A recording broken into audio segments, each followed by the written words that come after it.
Critical Path Supplemental.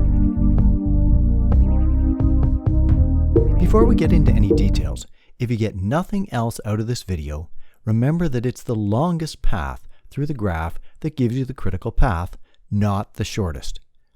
Even though the critical path is the minimum time to complete the project, we're looking for the longest path.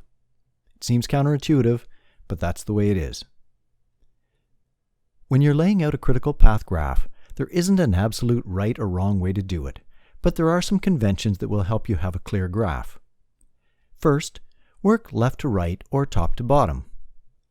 This helps to keep the edges organized and makes the flow through the project more obvious. You can think of it a little bit like a timeline where things on the left generally happen before the things on the right, but it's not exactly a timeline. This approach makes it easy to see the different paths through the project, which is helpful when you're trying to find the critical path. Remember, when you're laying out a graph and you're looking for the critical path, the edges are directed edges. You can't go backwards through the graph. Next, when you start to draw the graph, think of an activity or task as a vertex and one or more edges with the same weight attached to each edge. If a task has more than one edge, it doesn't mean you do that task multiple times, it just means that it needs to be completed before the tasks that follow it can start. For example, you need to buy flour before you can bake the cookies, bake the cake, or bake the pie crusts. The task to buy flour would have 3 edges with the same weight leading to the next 3 baking tasks.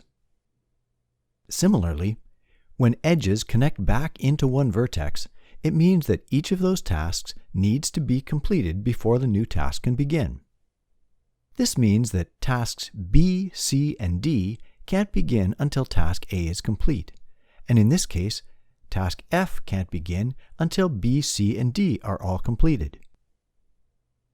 So, if task B takes 10 minutes to complete and C and D only take 5 minutes, task F can't start for 10 minutes because all 3 tasks need to be complete before it can start.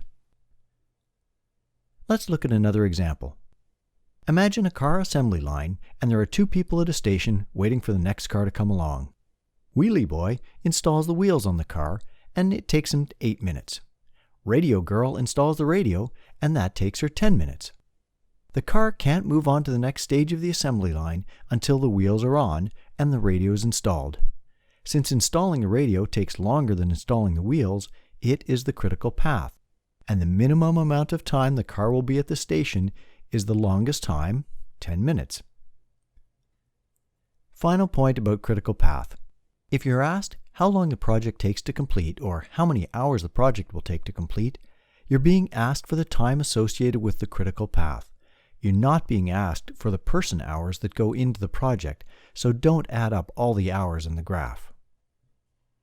So, to recap, the minimum time to complete a project where multiple people are working on different tasks in a project is the critical path through the graph, and that is the longest path from start to finish. When you draw your graph, work left to right or top to bottom to keep the flow obvious. A task is a vertex and one or more edges with the same weight. And remember, the edges are directed edges, so you can't go backwards through the graph. Finally, a task that has to be completed before another task begins is a prerequisite or a prior task.